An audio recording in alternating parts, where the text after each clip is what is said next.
Jadi pengertiannya saya jelaskan melalui firman Tuhan Romo ya. Yang disebut Bapak patung di tolong sini bahasa adalah Ibrani, dua kata dulu saya minta dulu.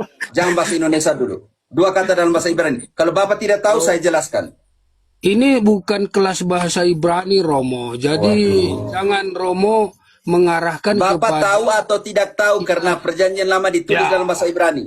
Jadi patung dalam konteks di sini dalam dua raja-raja pasal 18 dijelaskan bahwa itulah berhala yang dimana awalnya dia dalam satu bentuk benda mati yang sebenarnya mengarahkan kepada iman yang bukan benda mati tetapi bergeser sehingga menjadi penyembahan kepada benda mati. Maka Raja Hizkia menghancurkan karena konsep penyembahannya sudah kepada benda mati. Oke, biar saya jelaskan kepada Bapak, tidak mengajar apa-apa di sini. Oke, saya mengajar untuk 2.500 yang dengar ini. Oke, teman-teman, supaya kita tahu untuk bisa membedakan dalam konteks Ibrani ada dua kata untuk membedakan mana patung sebagai berhala, mana patung sebagai ornamen liturgis. Nanti saya akan sampai kepada pertanyaan Bapak, kenapa ada patung di dalam gereja Katolik. Oke, pertanyaan sini. Bapak, ketika orang Israel dalam konteks Ibrani menjelaskan patung sebagai berhala, mereka menggunakan kata pesel. Contohnya di mana? Di Keluaran 20 ayat keempat dan kelima. Di situ kata digunakan kata pesel. Keluaran 20 ayat 4. Jangan membuat bagimu patung yang menyerupai apapun yang ada di langit di atas, atau yang ada di bumi di bawah, atau yang ada di dalam air di bawah bumi. Oke, di situ Bapak, cukup. Di situ Bapak, kalau kita kembali ke bahasa Ibrani, di situ digunakan kata pesel. Karena dia menjelaskan ayat ketiga. Tolong alak itu terjemahan kata ilah di situ atau berhala di situ. Oke, di ayat 3-nya di ayat 4 menjelaskan ayat 3, patung dari siapa? Dari ayat 3. Jangan ada padamu ilah lain di hadapanku. Jadi patung tu yang ayat 4 itu adalah patung dari ilah-ilah lain. Sekarang terhadap patung itu kamu jangan buat apa? Ayat 5. Larangan kedua. Larangan pertama di ayat 4. Jangan buat patung. Jadi semua jenis patung jangan buat. Yang kedua, tapi patung berhala dari ayat ketiga. Ilah-ilah lain. Sekarang patung yang berikut yang dari patung yang kau buat itu jangan kau buat apa? Ayat 5. Jangan sudut menyembah kepadanya atau beribadah kepadanya. Sebab aku, Tuhan Allahmu, adalah Allah yang cemburu, yang membalaskan kesalahan bapa kepada anak-anaknya, kepada keturunan yang ketiga dan keempat dari orang-orang yang membenci aku.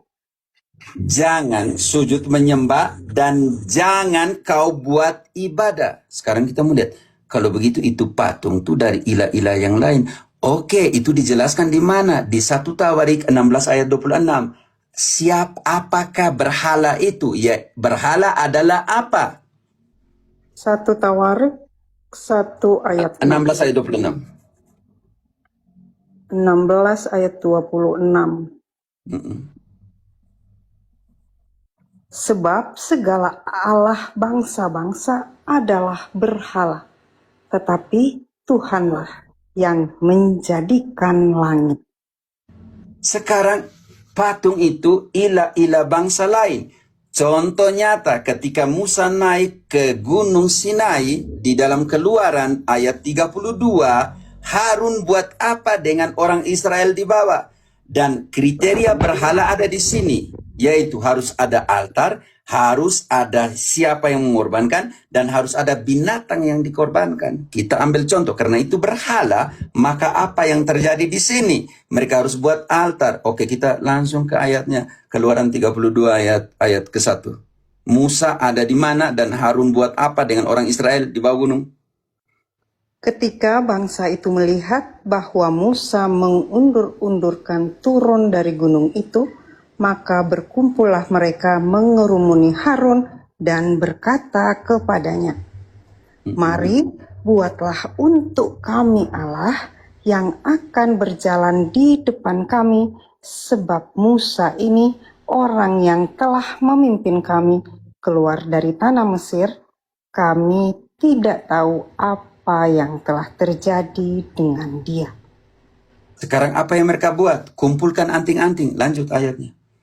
Lalu berkatalah Harun kepada mereka, "Tanggalkanlah anting-anting emas yang ada pada telinga istrimu, anakmu laki-laki dan perempuan, dan bawalah semuanya kepadaku."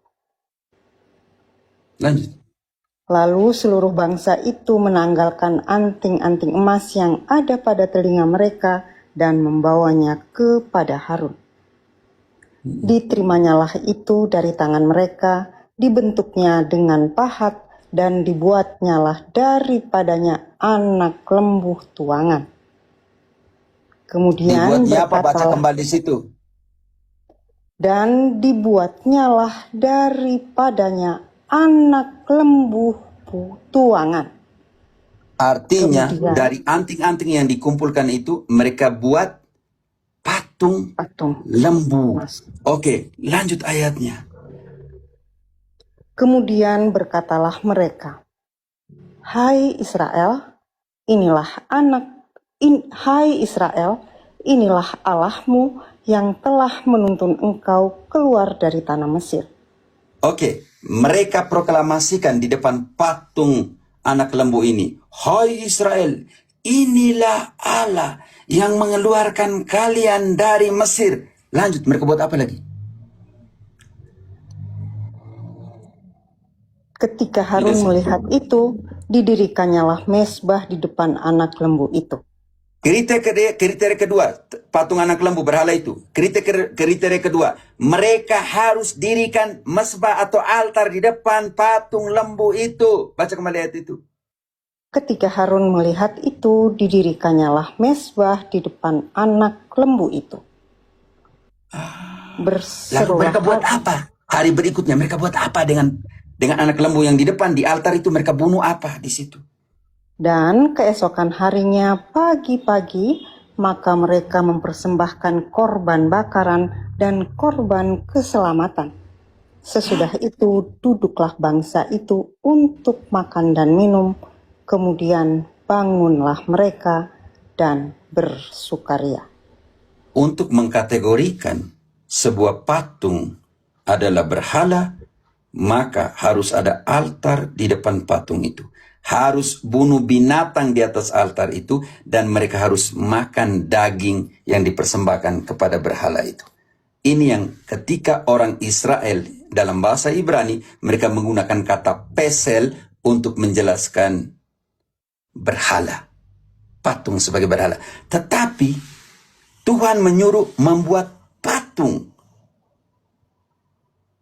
Kita bandingkan di dalam Bilangan 21 ayat 8 dan 9. Musa disuruh Tuhan untuk membuat patung tembaga. Bilangan 21 ayat 8. Maka berfirmanlah Tuhan kepada Musa, "Buatlah ular tedung dan taruhlah itu pada sebuah tiang. Maka setiap orang yang terpagut, jika ia melihatnya, akan tetap hidup." Musa buat atau tidak? Buat. Lanjut ayatnya maksud saya. Lalu Musa membuat ular tembaga dan menaruhnya pada sebuah tiang. Maka jika seseorang dipagut ular dan ia memandang kepada ular tembaga itu, tetaplah ia hidup. Kata yang digunakan di situ suruh buat patung tembaga, ular tembaga. Di situ di dalam bahasa Ibrani digunakan kata pitwats atau teselem. Maka tadi saya tanya ke Bapak Pendeta, jelaskan saya dalam konteks Ibrani, patung yang sama, kata patung itu dijelaskan dari dua sudut pandang yang berbeda. Ketika menggunakan kata pesel untuk patung berhala, Tetapi ketika Tuhan menyuruh membuat patung, maka di situ digunakan kata pituats atau kata teselem. Kita buat pembanding yang lain di dalam Keluaran yang sama bab 25 ayat 18 sampai 22. Di situ Tuhan menyuruh. Sebentar Bapak, saya akan jelaskan karena tentang patung saya akan bawa sampai dengan perjanjian baru. Saya kalau jelaskan kitab suci dari Kejadian sampai dengan Wahyu. Kalau Bapak tanya tentang patung, maka saya harus bongkar dari berhala liturgis sampai dengan berhala rohani yang ada dalam perjanjian baru Bapakku. Kalau Bapak mau bertahan silakan, kalau tidak Bapak pergi. Karena Bapak sudah tanya, maka saya sekarang akan mempertanggungjawabkan pertanyaan Bapak secara biblis dengan kitab suci di tangan. Begini Romo, tadi kan Romo Tidak. Bapak saya harus jelaskan dari secara bincang-bincang biblis. bergantian. Kalau itu Bapak tadi minta menjelaskan, saya menjelaskan belum selesai. Kalau Bapak mau bertahan silakan, kalau tidak Bapak silakan pergi. Karena bagi saya menjelaskan secara runut itu lebih penting dari pertanyaan Bapak hanya untuk menyerang patung yang ada di dalam gereja Katolik. Karena belum sampai di sana. Jawaban Bapak punya tuh hanya butuh 1 menit. Tetapi untuk sampai jawaban 1 menit ada patung dalam gereja Katolik, saya harus kembali lagi dari kitab Keluaran sampai dengan Wahyu. Kalau Bapak mau belajar, silakan. Kalau tidak, silakan pergi Bapakku. Saya di sini, saya tidak melarang siapapun. Kalau di sini, ketika Bapak, sebentar Bapak, ketika Bapak tanya tentang patung Bunda Maria yang ada dalam gereja Katolik, maka secara biblis saya harus bongkar dari perjanjian lama sampai dengan Wahyu. Supaya Bapak mengerti kenapa ada patung dalam gereja Katolik. Kalau Bapak mau bertahan, silakan. Kalau tidak, Bapak selamat jalan. Saya juga sudah mau jam 12 ini. Saya tidak penting bagi saya. Oke, karena ini tema saya sudah bosan. Sekarang kita lihat, Tuhan suruh buat patung apa di tabut perjanjian. Keluaran 25 ayat 18. Dan haruslah kau buat 2 kerub dari emas, kau buatlah itu dari emas tempaan. Pada kedua ujung tutup pendamaian itu. Romo. Maksud saya gini kan Romo, berilah saya kesempatan. Sebenarnya pertanyaan saya tadi kan sederhana Romo. Bapak, saya satu orang pertanyaan sederhana, saya harus bongkar semua kitab suci untuk menjawab pertanyaan Bapak sederhana. Karena pertanyaan Bapak bagi saya sangat mulia, bukan sederhana, maka saya harus jelaskan secara totalitas di dalam kitab suci tentang patung itu. Tapi tidak, kalau Bapak mau ganti silakan, karena belum selesai jawabannya. Silakan, Bapak mau protes silakan. Saya di mood terus Romo ini. Saya pikir tadi kita bisa bicara. Teman-teman protesan, saya tidak pernah takut. Kalau pertanyaan tentang patung, maka kita harus buktikan Maksud secara saya gini biblis. Romo. Oke. Maksud saya tadi kan begini, kan Romo tadi singgung apostolik. Ini Romo masuk ke profit dan nabi-nabi perjanjian lama semua, sehingga memakan waktu memang. Saya setuju, apa yang dijelaskan Romo itu setuju. Maksud saya tadi, kan kita berbicara tentang rasul-rasul yang 12 ataupun yang 11 itu. Siapa di antara mereka, saya bilang, Romo bawa ke sejarah ke perjanjian lama. Ya saya ikuti, tapi kan Bapak terlalu tadi lama. tanya kenapa orang Katolik ada patung di depan patung. Tidak tahu pertanyaan Indri, atau saya keliru atau bagaimana pertanyaan itu tadi? Iya, dia ngomong ke patung tadi Pater. Makanya saya harus jelaskan. Saya bilang kalau Bapak nggak nyinggung patung, tidak akan lari ke patung Pak. Kita tetap di kitab suci aja awal tadi gitu loh. Ini Soalnya udah ibu kemana-mana ini Pak. Ibu ini juga sama. Pertanyaan saya tentang Oke, formulasi ulang pertanyaan saya. Oke, tentang silakan tentang patung berdasarkan para apostel. Itunya pertanyaan. Bapak pertanyaan bukan begitu. Bapak pertanyaan tadi kenapa di gereja Katolik Kan tadi ada patung? Iya, kan Itu kan pertanyaan. Romo bilang Pernyataan apostolik Bapak tidak taruh di sana tadi. ada tadi apostolik, Pak Romo. Pertanyaan apostolik di situ. Iya. Atau kita kasih mati dulu, saya rekam kembali, ambil kembali rekaman, Bapak mau? Karena kan saya bilang bicara tentang apostolik. Oke, kita tahan dulu. Teman-teman yang di bawah yang masalah dengar naik apostolik dulu. tadi, Pak, masalah apostolik tadi itu tentang rasul-rasul, Pak. Itu sudah selesai, tidak ada masalah iya, lagi. selesai Pak masalah rasul. Pertanyaan saya Terus begini Bapak masuk tadi. ke patung Oke, dalam oke. gereja. Damai sertamu Jadi, bisa naik dulu karena saya pertanyaan Bapak saya pindah-pindah terus ini pertanyaan nih. Damai sertamu, engkau yang dengar dari dari awal tolong naik dulu. dari Sebentar Bapak. apostolik Bapak kita itu, butuh pendengar satu dulu karena Bapak pindah tema suka-suka ini. Oke. oh tidak, Damai sertamu, jangan kamu clearkan dulu apa yang kamu dengar dari bawah. jangan Daripada fitnah ini Romo kita gitu. ya tidak kita Nggak ada dengarkan fitnah, Bapak Pak. Pendeta Nggak bukan ada yang fitnah. fitnah dari Ide saya tadi, sebentar, Pak. ide saya Kan kasih saya turunan. bilang begini, Ide saya. dari Sebentar dulu gereja Bapak Pendeta yang sebentar dulu. mengikuti, Ataukah saya keliru atau Bapak omong salah? Kita Iya. butuh orang yang dari bawah dengar. Damai sertamu, kau dengar dulu. Tolong clearkan karena saya tidak tahu. Saya sudah masih jelaskan. Bapak bilang tidak apostolik yang suruh. Saya bingung, tidak tahu Bapak mau omong apa di sini. Baik, saya mendengar tadi Pak Pendeta tadi pertanyaannya begini ya. Tadi Romo sebelumnya sudah menjelaskan betapa penting sifat gereja yang apostolik kan. Nah lalu Bapak Pendeta tanggapi dengan memunculkan pertanyaan tadi. Kira-kira dari para rasul itu, contoh ada nggak yang mengajarkan untuk menghadap? Tadi Paman bilang menghadap di depan patung tuh. Nah, dari sini kemudian Romo hendak menggali bagaimana adanya patung dalam gereja Katolik itu tuh tidak bertentangan dengan kekristenan gitu. Sejak semula gitu. Itu konteksnya Romo loh. Dan menurut saya cara menjawab ini itu kan justru menjawab pertanyaan Pak Pendeta. Betul nggak Pak Pendeta? Tapi Romo saya- mau runut gitu. Saya sangat setuju jawaban Romo itu, makanya tadi karena Romo paksa, saya coba bacakan 2 Raja 18 di mana Raja Hizkia kemudian menghancurkan patung daripada ular tembaga itu. Tetapi Nanti Romo akan pertanyaan jelaskan saya itu tadi- Paman. Iya, Tapi jangan dulu sabar ke sana. dulu. Paman dulu harus mengerti dulu bahwa Romo Sabar tuh dalam dulu. kekatolikan ternyata begini loh pertanggungjawabannya. Bahwa nanti mungkin akan ada patung yang disuruh dihancurkan. Itu nanti Romo akan jawab. Tapi tolong tuntaskan dulu yang Paman katakan tadi tuh. Gitu. Satu-satu Paman. Bisa ya? Makanya saya Pak Pendeta? saya tanya kan tadi gini.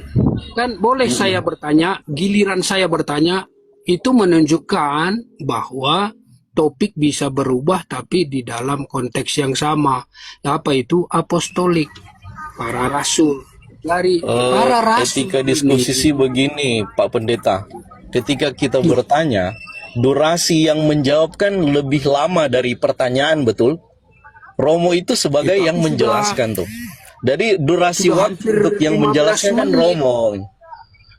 saya 15 menit tidak bagaimana ya? masalah. Baru beberapa Cuman menit tadi Romo Romo langsung- jelaskan loh. Iya, nggak apa-apa. Oke, kalau gitu kalau harus panjang ya nggak apa-apa. Ya, Tapi kan tadi oke, pertanyaan saya, Bapak, saya dari simpulkan. Bapak Pendeta, saya dari- simpulkan begini.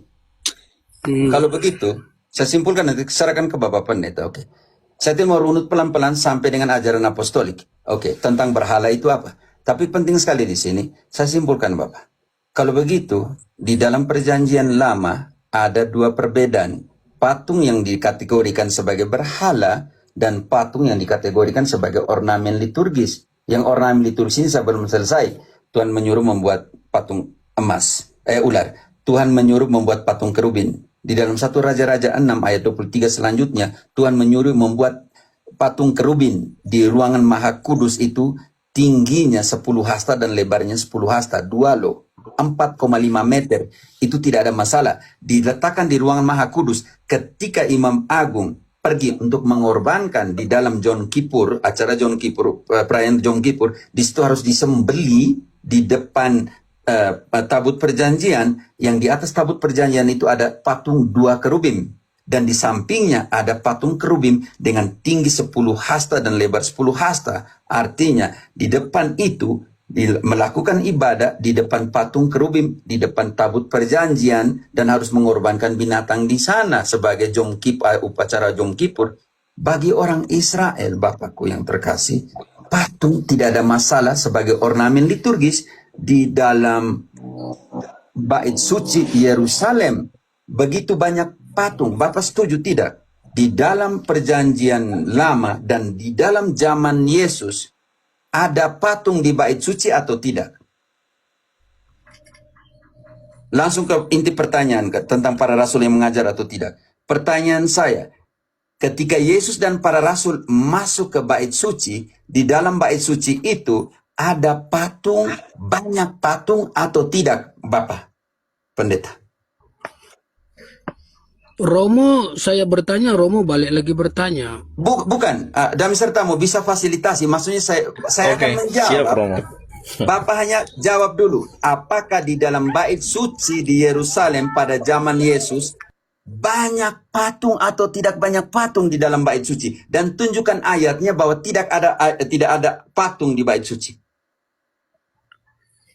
Itu coba Jadi, narasikan ya sebelum nanti Paman Pendeta jawab ya. Jadi penekanan Romo tuh gini, izin ya, saya sekedar membahasakan aja supaya ini tuh nampak juga bagi semua tuh adil tuh. Romo tuh mau tekankan, kan di awal Paman itu seperti menyaksikan tindakan orang Katolik sekarang yang menghadap patung kan. Nah lalu Romo bawa, ternyata tindakan menghadap patung juga itu bukan baru loh. Ada dalam konteks perjanjian lama juga, para rasul juga gitu. Itu. Dan Paman tahu nggak bahwa ternyata persoalan itu tidak dipermasalahkan sejak semula, sejak para rasul juga. Tahu nggak soal itu? Itu informatif loh pertanyaannya. Tahu atau tidak? Sebenarnya Bapak mengulangi pertanyaan saya tadi. Ada di dalam zaman Rasul tapi belum menjawab gini. Tapi Oke. pertanyaan Romo Oke, saya akan menjawab, Bapak. Sekarang akan menjawab. Saya jawab pertanyaan Romo. Saya jawab pertanyaan Romo. Saya pikir dalam konteks bait Allah tentu ada di dalamnya tabut ya yang berisi kita tahu itu sebagian loh batu itu dan juga ada beberapa tapi tidak banyak. Namun Oke, konteks sekarang saya buktikan tidak banyak. Tunggu dulu. Saya buktikan banyak atau tidak banyak. Oke, Bapak? Saya menjawab tidak Mana bisa lama. ayatnya Tapi bahwa Romo tidak menjawab, banyak patung? Mana dengan ayat di tangan Bapakku yang terkasih? Tolong dengan ayat kah? Jadi Romo jangan buat standar ganda. Tadi Romo katakan banyak ya di Dan saya akan bait. membuktikan dengan ayat. Bapak bilang Ya. sedikit, tidak Ada, banyak. ada. Buktikan dengan ayat. Mana ayatnya tidak banyak? Adakah tertulis banyak? Di mana ayatnya tertulis banyak? Bapak buktikan dulu tidak banyak supaya saya buktikan bahwa di semua dinding bait suci itu ada gambar, ada lukisan, Tapi ada patung. Sekarang Bapak buktikan dengan adakah ayat dulu. tertulis Kalau kata tanpa banyak? ayat, saya akan Adakah tunjukkan. tertulis kata Saya akan adakah tunjukkan. tertulis kata banyak? Karena Bapak saya berangkat sekarang- dari Ya, perkataan sekarang banyak saya akan itu. jelaskan kata banyak. Bapak jelaskan tidak banyak dulu. Bapak bilang tidak banyak. Sekarang Bapak jelaskan kata tidak banyak di dalam bait suci. Patung tidak banyak, gambar tidak banyak. Mana ayatnya? Karena Romo katakan banyak dalam kitab suci. Tunjukkan dulu Romo mana kata banyak. Damai sertamu, Gini, siapa gini. yang dahulu mengatakan itu? Saya atau Bapak yang mengatakan tidak banyak? Saya Romo menuntut tadi Bapak. Oh, Pak Pendeta, bagaimana saya jangan yang dulu dahulu? saling Gimana menanggapi, sih? jangan dulu saling melanggapi, Pak Pendeta. Makanya. Bangun saja argumentasi sendiri tuh, bahwa misalnya Maka biarkan di dalam saya menjawab sebentar saudaraku, saya Dengan ayat, tolong damai dengar sertamu, dulu. Jangan tolong dengan langsung ayat. Saya dipotong. tuduh Iya. ayat. Bangun Ayat. argumentasimu dengan ayat yang mengatakan bahwa di dalam bait Allah itu tidak banyak patung dan seterusnya kan. Bukti ke bangun Karena saja Romo argumentasi. Nanti Romo akan bangun argumentasi sendiri bahwa tadi kan Romo bilang banyak. Nanti dengan ayat gitu. Seperti Malah- itu sederhananya tuh supaya alurnya tuh Malah mengalir. kamu lebih banyak ngomong dari saya, kawan. Di dalam Bapak-bapak diskusi langsung saya yang tunjukkan berperan bahwa itu adalah tidak moderator banyak loh. patung di dalam bait suci, mana ayatnya? Saya butuh itu dari tadi. Kalau tidak ada ayat, biar Silakan. Bapak pergi saja. Begini, tadi kan Romo katakan, tidakkah Bapak Pendeta tahu bahwa di bait Allah zaman Yesus banyak patung? Tahukah Bapak Pendeta? Ada kata-kata banyak, makanya saya katakan ada tapi tidak banyak. Oke, sekarang Masa Bapak tunjukkan bahwa tidak banyak dulu dan saya akan menunjukkan banyak. Bapak mana ayatnya tidak banyak? Tunjukkan dulu ayatnya. Tunjukkan Karena ayatnya dulu. arti Kalau banyak tanpa ini- ayat saya tidak akan jelaskan. Tunjukkan ayatnya. Coba Romo tunjukkan dulu mana ayat banyak. Gimana ada sertamu, dia yang lagi menjelaskan, saya harus menjelaskan untuk dia, enak-enak dari tadi Iya. dia tunjukkan ayatnya. Ini memang Dia hanya mau ikut harus supaya ayat yang saya benar-benar, tunjukkan tidak ada iya, di sini Bapak. Tunjukkan harus ayat jelas dulu. ya. Kenapa Romo Di jadi konteksnya adalah kita sekedar bangun argumentasi aja. Jangan, nggak perlu kamu tanggapi Romo. Romo juga Bapak, tidak saya ada sedang kitab akan suci di tangan. Bapak menanggapimu. punya kitab suci di mana? Hmm? Mana Bapak punya kitab suci? Oh, ini Romo, lengkap Romo, lengkap. Oke, tunjukkan sekarang ayat tunjukkan yang sudah. berisi Nah, bahwa sekarang tidak tunjukkan banyak. sudah. Tunjukkan sudah, tidak banyak. Karena perkataan saya itu berangkat dari perkataan Romo Iya dulu. Bapak, tunjukkan yang tidak banyak sudah, tunjukkan dulu supaya saya buat kontraposisi. Gampang saya tunjukkan. Bapak tunjukkan dulu. Tunjukkanlah mana itu kata banyak. Malas sudahlah. Biar Bapak put Pendeta, pergi. maaf Pak Pendeta. Berarti Romo Kan tadi tidak Bapak pendeta tidak tahu ayatnya sama, Pak tidak ada Pendeta, guna. kan tadi Bapak yang pertama ngomong tidak banyak. Pater cuma minta tot mana ayatnya yang tidak banyak itu. Bapak jelaskan. Dan abis itu Pater akan menjelaskan menggunakan ayat dengan kata banyak yang tadi itu, Pak. Banyaknya itu Bapak. Jadi Bapak jelaskan yang jelasin tidak dulu. banyak dulu. Yang tidak banyak Ayatnya itu. mana? Baru Kalau tidak Pater tahu jelasin. silakan bilang tidak tahu. Karena Romo mengatakan banyak. Bukan Itu. soal Bapak tunjukkan ayat saja selesai. Mana ayat yang bilang tidak banyak? Itu berangkat dari perkataan Romo. Aduh, Bapak biar Oke, pergi. jadi Malas begini, ini, Romo. tidak ada guna. Kita Tunjukkan fokus- ayat. fokus- Sebut saja ayat, sebut saya. Bapak cukup satu saja. Cukup satu ayat sebab saya butuh. Ya, kita balik ke perjanjian lama berarti bait Allah, Iya, tentang bait terserah. Allah. Kita omong di bait suci. Bait suci. Bait suci zaman Yesus. Mana ayatnya? Bait suci zaman Yesus Romo itu sudah dihancurkan kemudian kan, Pokoknya Romo? di bait suci itu ada Bapak, dihancurkan tahun berapa? Kalau mau tahu sebelum pembuangan Babilonia. Tahun berapa dihancurkan? Oleh siapa Bapak? Saya bantu. Raja Nebukadnezar tahun berapa? Itu tidak usah diajarkan kepada saya. Yang penting Bapak harus jelaskan di bait suci ada sedikit patung. Mana ayatnya? Karena Romo mengatakan banyak. Tunjukkan dulu Romo. Bapak tinggal ayat saja gampang. Cari aja dulu Urusannya Pak di sini, Pendeta. Bapak Dikasih pendeta. waktu loh. Dikasih waktu, kami semua diam, silakan Pak Pendeta cari. Saya juga dari tadi bertanya siapa rasul yang suksesi melakukan itu, tidak dijawab-jawab juga. Saya tidak paksa. Romo mau buka kitab, saya tidak paksa. Bapak buka Tapi kitab suci, tapi langsung kitab suci saja Bapak Pendeta. Gini dia. Jangan menggiring Romo. Tapi ketika Romo saya beri kesempatan cari sana dengan asisten yang banyak. Gampang Bapak, saya belum jawab. Saya bilang belum jawab. Sekarang Bapak tunjukkan satu ayat bahwa di bait suci ada sedikit patung atau gambar. Tunjukkan. Ya, kalau kata tidak banyak memang tentu tidak ada Romo. Iya, makanya tunjukkan bahwa di dalam kitab, di dalam bait suci ada gambar atau patung. Tunjukkan ayatnya mana. Saya tidak butuh banyak atau tidak banyak. Nanti saya akan tunjukkan banyak. Iya. Jadi Mana kalau ayat? Romo menggiring Bilang kepada disuruh malas ini, dia ini tahu atau tidak tahu nih malas. Iya. Jadi Tunjukkan ayat dari tadi, putar balik, putar kiri, Adam sertamu kamu. Gini loh, Pak Pendeta, Malas gini kan, sekali, kita tuh harus mengedepankan kebenarannya. Kebenaran adalah harusnya ya, kesesuaian antara pikiran dan kenyataan. Paman berpikir bahwa katanya sedikit. Nah, kenyataannya di dalam kitab suci ada nggak seperti itu? Kan begitu. arti banyak- Karena kalau Paman bilang Gini tidak dia, banyak, tetapi arti banyak ternyata di dan kitab sedikit suci itu itu kan bertolak. relatif. Sebentar, Bapak saudara. Ngerti, tunjukkan satu, cukup satu atau dua di dalam bait suci itu ada patung. Tunjukkan ayatnya mana. Itu saya butuh dari tadi ayatnya. Romo kita sudah hampir 1 jam, tapi pertanyaan saya Bukan. pun- Aduh, lari begini jawab. 1 jam. Jangan Malah- lari, enggak, Batu tidak bola. lari, Bertanya. Paman. Pak Pendeta, jangan Iya. lari. Cari aja ayatnya. Malah Romo balik bertanya di tengah Enggak, gini ya. jawaban. Bapak Pendeta, Adakah mana ayat ayatnya, itu Bapak Pendeta? atau tidak ada? Kalau Bagi saya dibilang gampang tidak, tunjukkan itu. Saya butuh Bapak Pendeta tunjuk satu ayat bahwa di bait suci ada patung, ada gambar. Hanya itu saja Bapak. saya tadi sudah Mana sebutkan ayatnya? tentu dalam kitab suci itu ada, ya kan? Tidak, tapi di bait suci yang saya butuh, di bait suci Yesus keluar masuk ini dengan para rasul ini.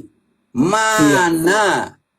Ayat yang mengatakan di bait suci ada gambar patung, mana ayatnya? Ada pembuktian, karena saya berharap dengan pendeta sola skritura yang tahu kitab suci dari kepala sampai ujung kaki, dari Kejadian sampai dengan Wahyu. Mana ayatnya, Bapak? Ini Saya saja butuh pun ayat. Romo sudah tambah ada gambar. Saya tidak sebut gambar. Tadi yang saya sebut itu ada tabut, ada. Bapak, saya butuh ayatnya, Bapakku yang terkasih, ayatnya.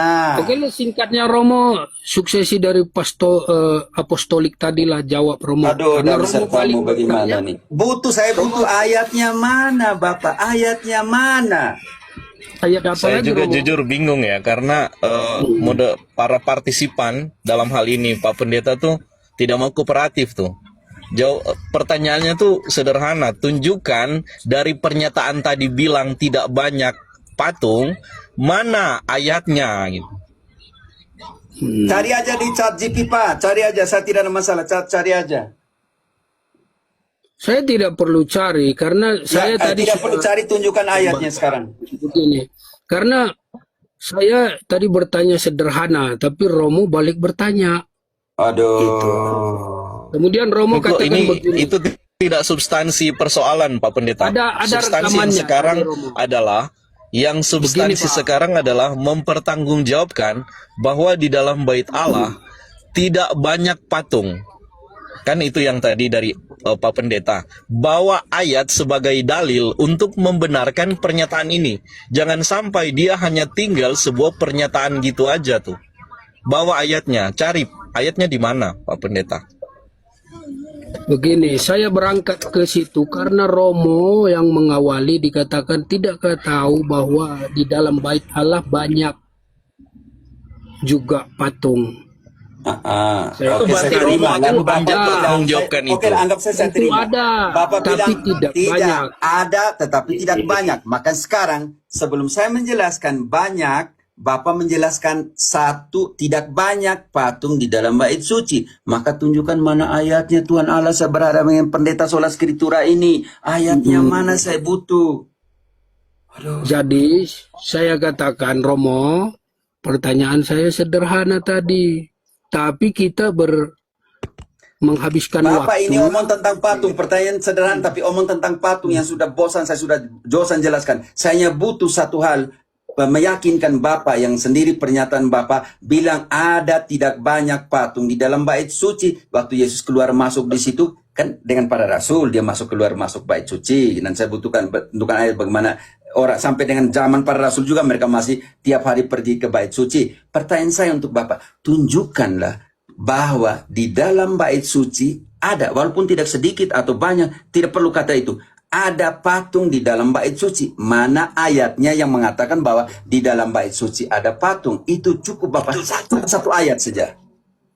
Oke, sabar ya Romo. Cari dulu ChatGPT, silakan Bapak. Saya satu orang yang sangat terbuka. Mau cari ChatGPT, tanya ChatGPT, Bapak tadi bilang tidak mau pakai, sekarang mau pakai itu, saya tes ke Bapak dan saya. Saya tidak menghakimi. Cari dulu Bapak. Kan sola skritura tahu semua kitab suci, harus cari ChatGPT lagi.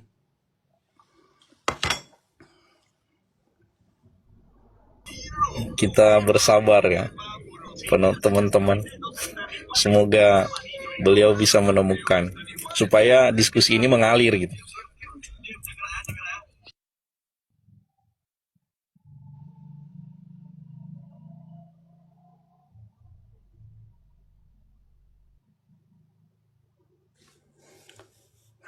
BDC jangan lupa minum air. Sudah dari sudah makan, breakfast, lapar lagi nih saya Om. Waduh. Kan Biar Bapak tadi tidak mau fokus, pakai kan? ChatGPT, sekarang biarlah dia pakai ChatGPT, cari dulu. Soal skriptura harus cari ChatGPT, kan aman, santai saja. Sebenarnya saya mau bantu, hanya karena Bapak tidak mau jujur ya sudah.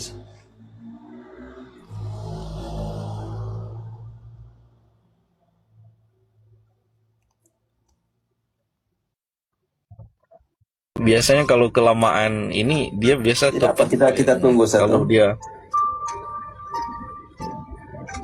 Ya kan Om Nanti tadi dengar dinaikkan kan dari lagi. bawah ya Om Damai, muter-muter dari Dengar. awal kemana ujung sampai ke patung. Kalau kita perhatikan tadi kan Romo sudah menjelaskan, lalu dia seperti tidak menolak kan. Oh iya ada patung, tapi tidak banyak. Nah ini mulai longgar kan.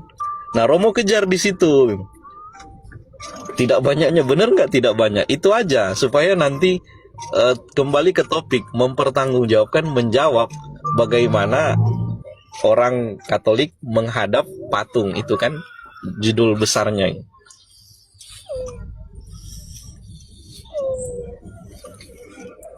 Lama sekali dia jeda Udah ya. lama ya. Nanti kepental kalau terlalu lama.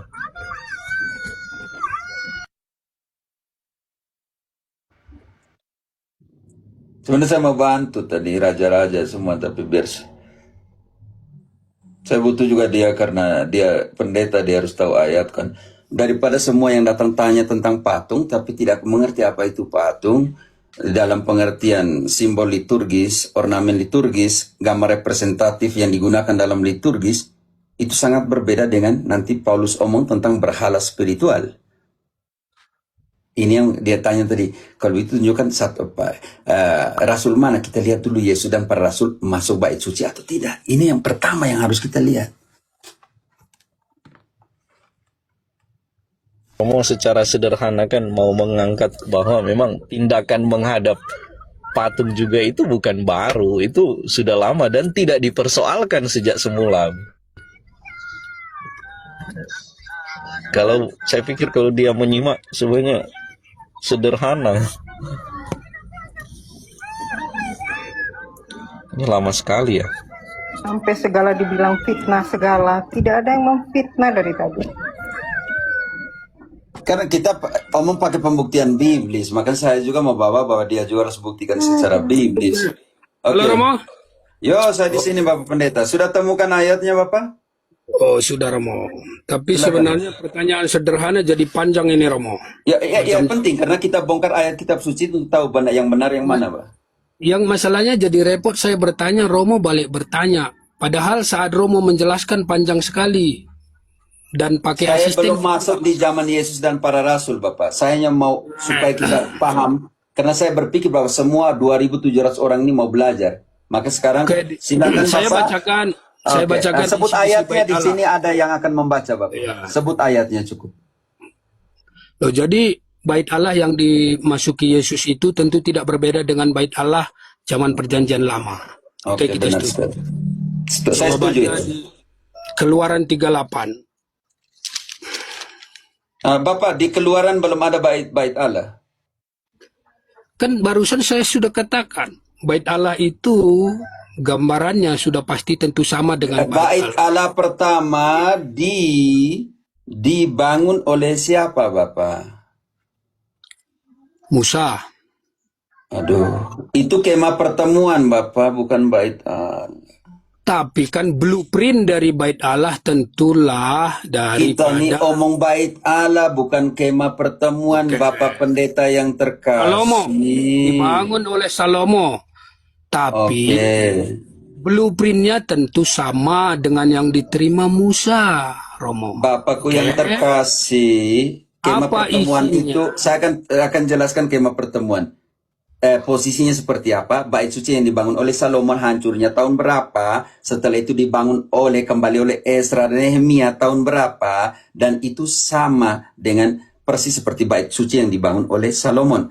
Pertanyaan saya, di dalam kita omong tentang bait suci yang dimasuk oleh Yesus itu bukan kemah pertemuan zaman Musa. Kita Tapi omong tadi tentang bait suci yang ada di Yerusalem. Karena itu tunjukkan ayat yang merujuk kepada bait suci yang dibangun oleh Salomon kemudian oleh Ezra dan Nehemia. Itu yang kita maksud karena bait suci itulah yang dimaksud oleh Yesus dan para rasul. Karena itu Bapak pertanyaan tentang apostolik, maka disitulah kita harus membongkar zaman Yesus dan para rasul. Mereka masuk berapa kali ke bait suci, itu mereka tidak masuk ke kemah pertemuannya Musa, tetapi bait suci yang didirikan oleh Salomon hancur oleh Nabukadnezar, dibangun lagi persis sama seperti yang dibangun oleh zamannya Salomon. Karena itu tunjukkan ayat yang merujuk kepada bait suci yang dibangun oleh Salomon dan kemudian oleh Ezra dan Nehemia. Romo tadi udah setuju bahwa sama dengan yang awal dari perjanjian lama. Tapi Romo tidak memberi saya kesempatan. Ya, Malah saya Romo, potong karena kalau ketika ambil Keluaran, Bapak Pendeta, saya jelaskan secara biblis untuk Bapak, di situ masih kemah pertemuan, bukan bait suci. Bapak mengerti tidak ada perbedaan antara kemah pertemuan dan bait suci?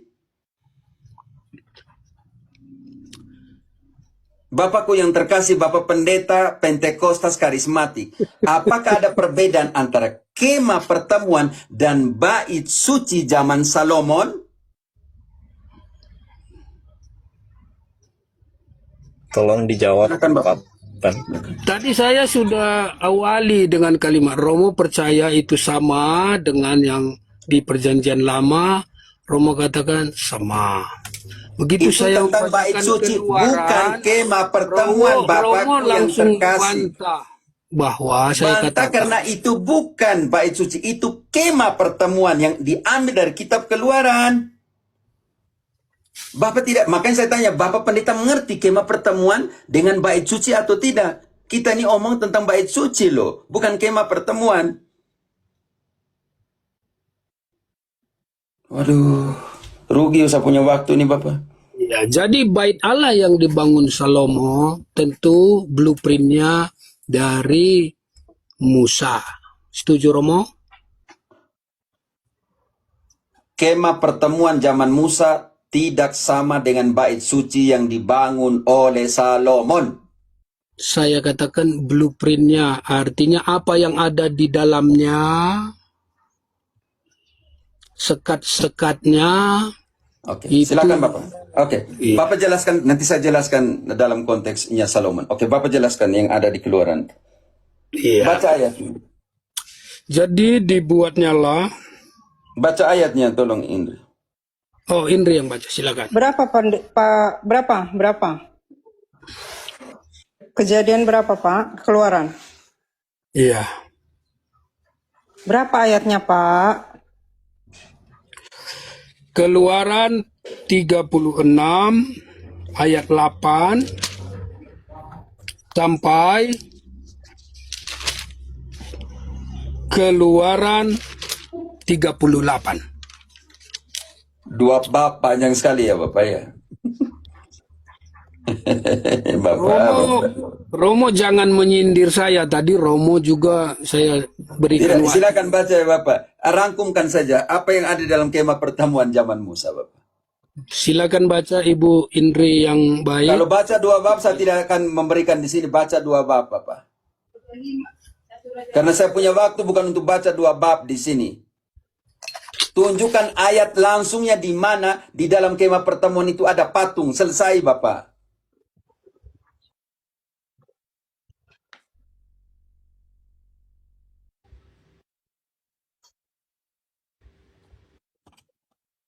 Silakan Ibu Indri yang baik dibacakan buat kita. Pak, itu Keluaran 36:8 satu perikop itu panjang sekali Pak. Ini sampai besok kita nggak selesai nanti. Pater sudah jam 1 di sana. Ayatnya saja Pak, saya minta ayat berapa? Keluaran 36, 32 misalnya, atau 35 gitu. Keluaran 36 ayat 8 Baca ayat 8.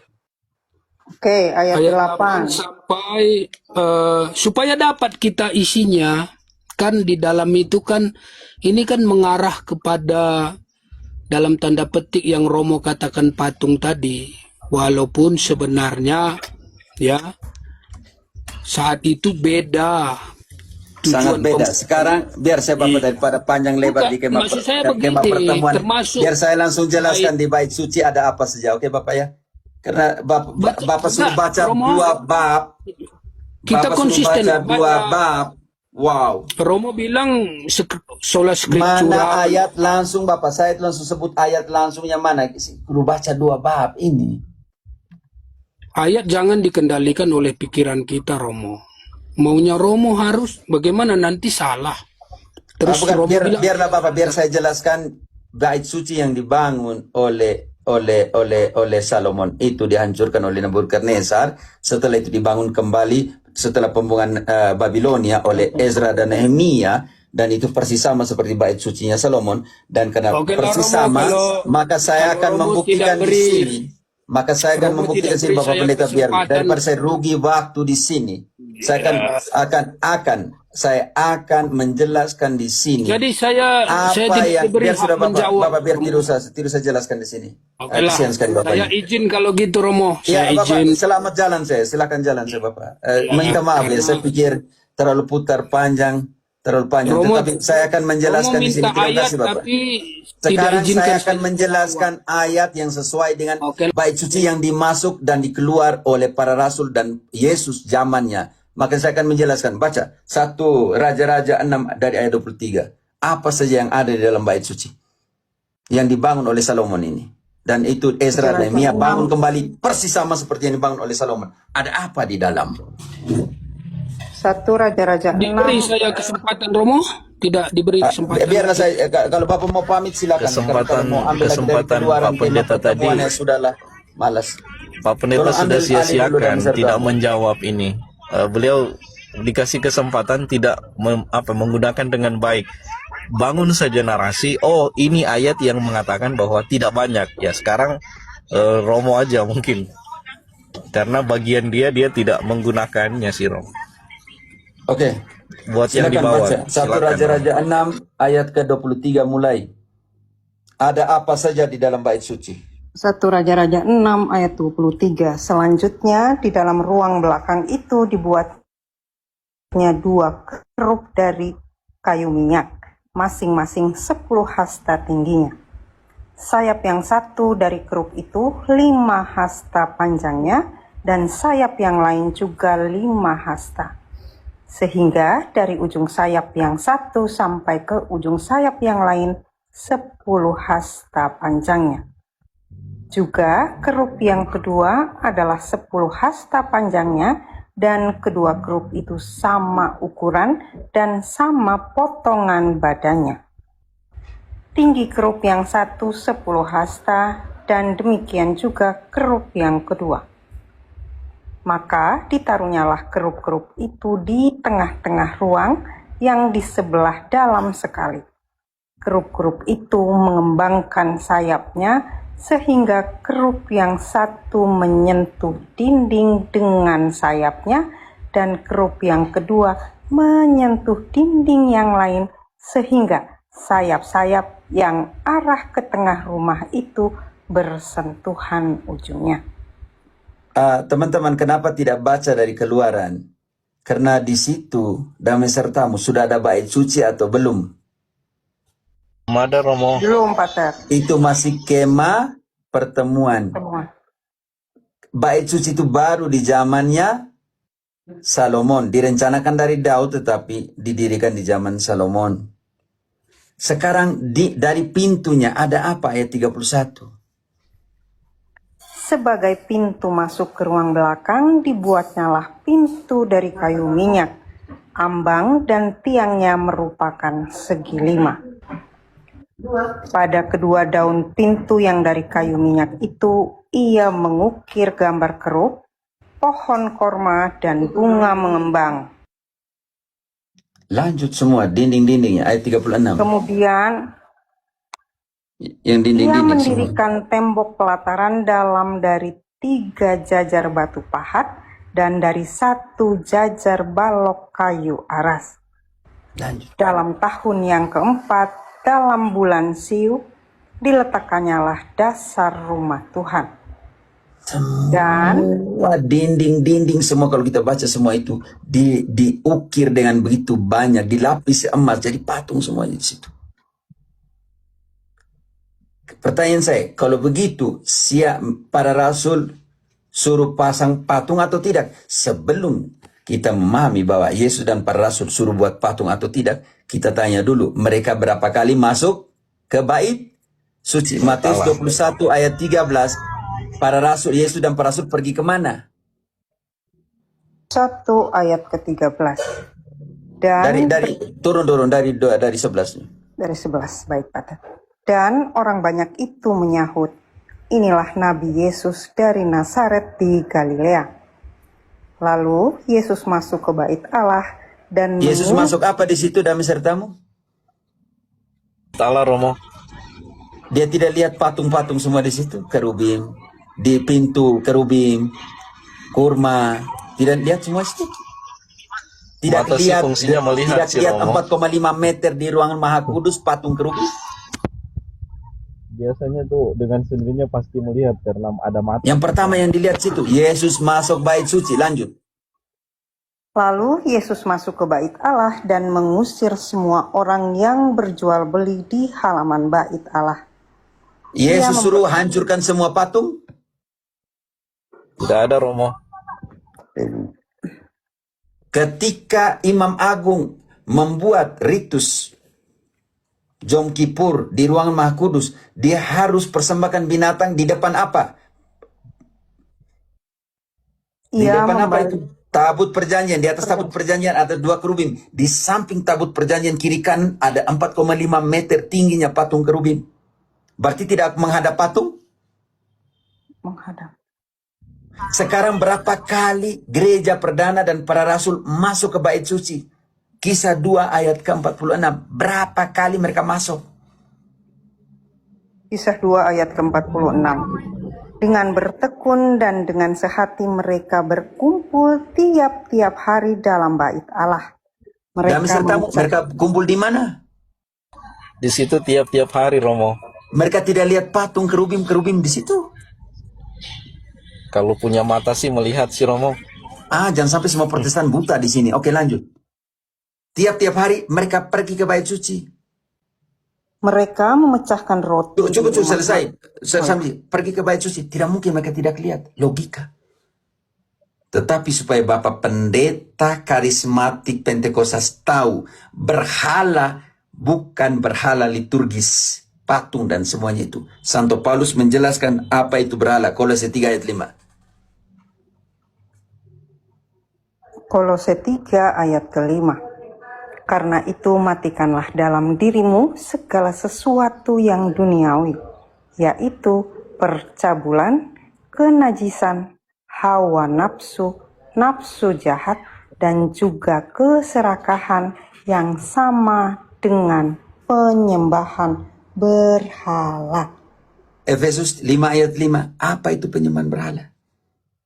Efesus 5 ayat ke-5. Karena ingatlah ini baik-baik. Tidak ada orang sundal, orang cemar, atau orang serakah.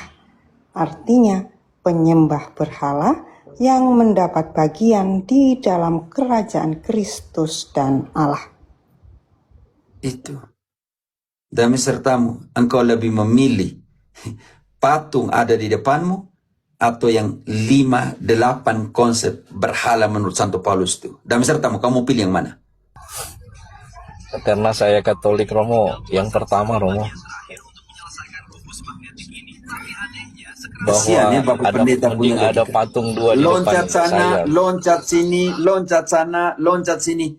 Jujur saja dia tidak tahu ayat. Saya akan bantu. Dia lari lagi keluaran omong tentang kemah pertemuan. Tidak ada hubungan dengan bait suci yang kemudian dibangun oleh Salomon. Makanya saya bilang Tuhan Allah, tidak ada yang lebih pintar lagi kan? Logikanya nih.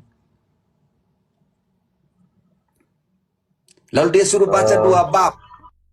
Emangnya 2 bab itu omong tentang semua ada ya? Daftar semua yang ada dalam kemah pertemuan yang kecil? Makanya beritahu saya dia tidak tahu ayat, selesai saya akan bantu dengan segala senang hati. Karena itu pewarta harus jujur yang pertama. Kalau ya, tidak.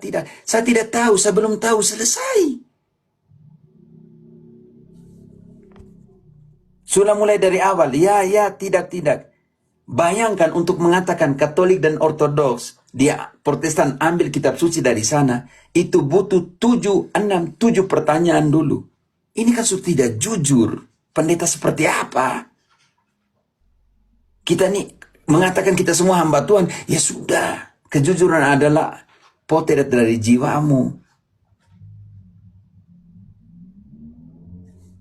Secara psikologi ya memang, Romo, berat untuk jika reputasi mulai terancam, Romo. Kalau eksistensi mulai terancam memang berat, Romo, untuk rendah hati. Mengakui bahwa saya nggak tahu.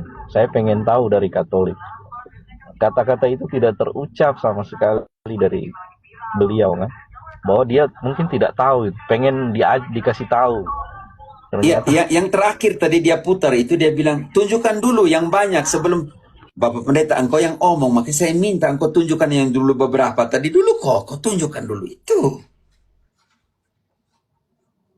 Romo Gengsi kan? ini kan biar orang dengar tuh, oh ini tuh Romo juga bilang banyak, ada dasarnya kan, banyak patung ada Iya. dasarnya. Sebaliknya dia yang bilang tidak banyak, mana dasarnya, kan sesederhana itu tadi.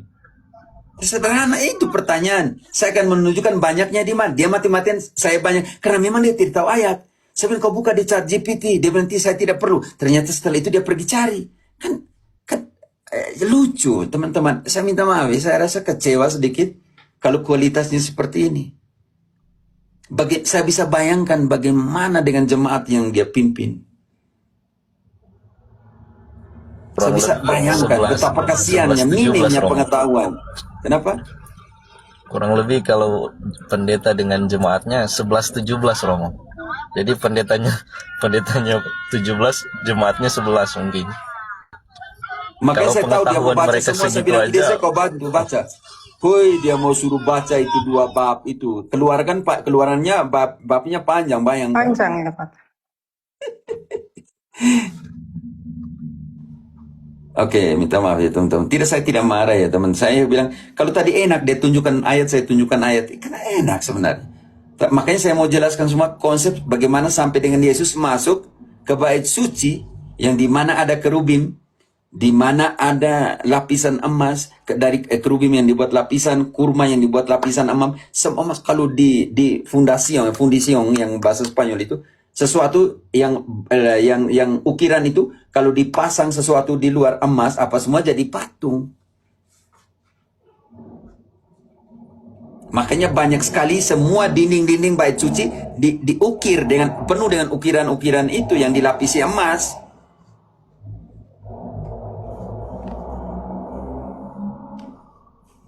Makanya saya tidak larang kalau dia cari di chat GP ya. Cari saja, tidak apa. Buat apa? Saya tidak akan menghina engkau kalau kau cari di Google, cari di chat GP, silakan.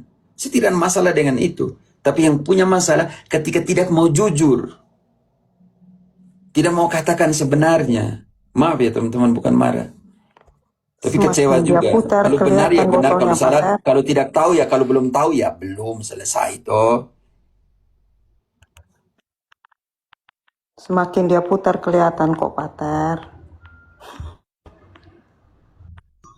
Tapi tidak apa, kita doakan yang lain ya. sih bisa melihat memang.